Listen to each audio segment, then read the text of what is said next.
Hello students, how are you? Welcome to your passive voice explanation.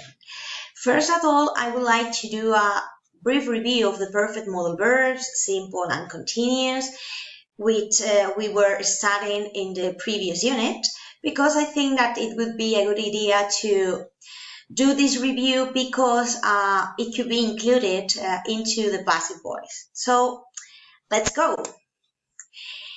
We were studying that the models can be used for making logical assumptions, possibility, impossibility, actions, ideas, hypotheses, and so on. And I included here two images. For example, in the first one, we see a boy who is lying on the floor with several wounds on his knees. So if we make a logical assumption here, we can say that he must have fallen down, right? But in this picture, we can see a girl who can be upset or can be tired or whatever, because we don't exactly know what happened to her. That's why we were using models like she may or could or might have lost someone, or she might have been working so many hours. This is an example of continuous, and it's only a possibility. We will see in the following slides why I am making this, why I am trying you to remember these modal verbs, because they can be related to the passive voice as many others, or better said, as all the tenses that we already know. Well, in this, we have impossibility. We can see here that there is a boy who doesn't seem very happy with his marks, and his teacher face also reveals that he didn't pass the exam. So if we talk with modal verb past or perfect modal verb, we can say we can't have passed his English exam. Impossibility, right? Let's go now with our session of passives. I am completely sure that you have been seeing a passive voice all these years in songs, in text, in many parts and ways, but you may not know by the moment what is the structure. Let's see now. We're going to observe this sentence. The French magazine France Football gave the golden ball to Cristiano Ronaldo in 2017. We are going to check first in this active sentence which are the syntactic elements. I know that you are completely able to do it. We have the French magazine France Football is the subject of the sentence. Gave in a past simple is the verb. The golden ball is the direct complement. It's not always necessary to have a direct complement, of course. And to Cristiano Ronaldo, indirect complement. Here we have him receiving it, okay? Okay, so we know the active sentences. We know that the common structure is subject, the verb in any tense, the direct complement, indirect one, and other complements if any. But does this structure have to be always the same? Of course not, because we are going to see the one which is in red. The golden ball was given to Cristiano Ronaldo by the French magazine France Football. Something is different here, as you can see. Now the structure has changed and the syntactic elements as well. For example, here we have that now the golden ball has the syntactic function of subject. Was given is still the verb, but something has changed. We will see in the following slides. To Cristiano Ronaldo, indirect complement, which is the same like in the active. And by the magazine, we included by the preposition or preceded by the preposition by is the agent complement. So what is different? What has changed according or related to the active ones? Let's see.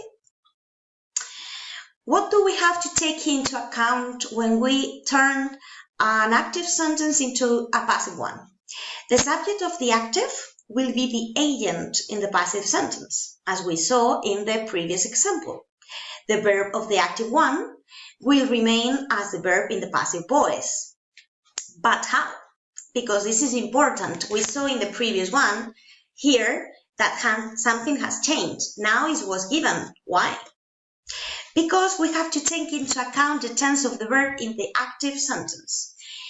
In this sentence, the first sentence, the Friends magazine gave to Cristiano Ronaldo the golden ball, we used past simple.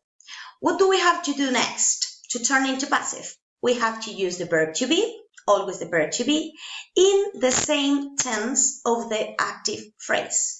In this case, was, and singular because it's a singular sentence. If it was plural, of course, we have to use were. And finally, the verb of the active again has to be turned into a past participle. So we just have to observe the verb in the active and say, okay, the tense is past simple. Let's use the same tense with the verb to be. And now we are going to turn this verb into a past participle. In this case, given, because we are talking about irregular verbs. Be careful with that. We have to take into account more things, of course, when we are using passive structures. For example, can only the direct complement in the active sentence be the subject in the passive one? No. Here we have. Why not? Because also the indirect object could be the subject of the passive one. We are going to see the example. Cristiano Ronaldo was given the golden ball by the French magazine France Football. Here, the indirect object of the active sentence is also the subject in the passive one, in the same way that it was the golden ball in the previous examples. But we're going to take more things into account. For example, the agent complement. It is always required? Of course it's not. When is it required? When do we have to use it? For example, when the subject in the active sentence is specified, we must include it in the passive sentence. Let's see this one. David Bisbal has performed several concerts in Madrid. In the passive, several concerts have been performed by David Bisbal. Here is specified who is the person who makes the action, who does the action. So that's why we are using the agent complement. But what about if the subject in the active is not specified? For example, someone is burglaring my neighbor's house. Here, who is the person who is doing the action? We don't know. We are using a pronoun. So the important thing here is the action itself. So my neighbor's house is being burglared is enough. We don't have to include the agent. As we can see here, I suppose that you notice, or I would like you to have noticed that in this first example, I use a present perfect has performed to use it here in the passive voice. Has performed, the present perfect of the verb to be have been, and the participle of the verb perform, which is the same because it's regular. And here I used a present continuous, is burglaring, okay? So we are using in the passive, the present continuous of the verb to be is being, and burglar, which is the participle of the verb to burglar. It's also regular. But I'm not forgetting about what I told you before. Why do we use sometimes, of course, not always, and it's not always necessary, perfect modal verbs and passive voice in the same phrase? If we see this image, we have a man who, I suppose he's, he might be upset, he might be disappointed, sad, worried, whatever. And we can make an analogical assumption because of this arm pointing out him. which says he must have been fired from work. In this example, we have a passive sentence using a perfect modal verb at the same time. Probably you are wondering, teacher, why you are mixing or not mixing, but using the modal verbs in the passive voice. First of all, because I want you to take into account and to be very aware of the fact that all the tenses that we use in active sentence can be also used in a passive one. And because in the following exercise that you will have to do after this video, probably you have to use these modal verbs in a passive sentence. That's why I wanted to remind you how they are used, and now in a new way how they are turned into passive. But what about Spanish? Of course, every time we learn a new tense, any new thing in grammar, we usually wonder, what about the translation into our mother tongue, okay? And we can wonder two things. How can we translate the passive voice into Spanish? And is passive voice is translated in a literal way? Let's see. I give you here an example. Here in the cloud it says, in your opinion, which is the most suitable translation for these following sentences? We have two sentences which are the same.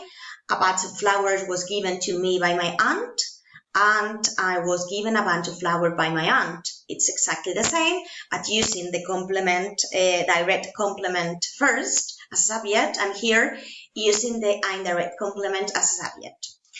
But if we give different options of translation into Spanish, we can say, option A, un ramo de flores fue regalado a mí por mi tía. B, mi tía me regaló un ramo de flores. C, yo fui regalada un ramo de flores por mi tía.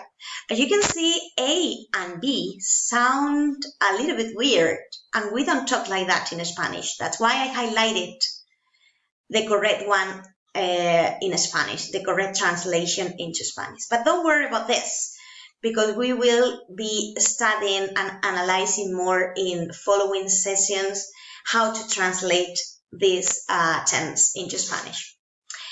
And later we said, is passive voice more used in English or in Spanish, and in which context? Well, this question is not going to be answered right now, because as well, in several sessions, we will see when do we use more this passive voice, if it's the same level in English or Spanish, and in which context we use it in both languages, okay?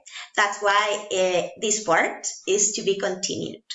And now, after watching this video, you have to do the activity that is included in the link and watch the other video, which was also included, to have a look of how the passive voice is structured and used in English, okay? So good luck and see you in the next class. Bye.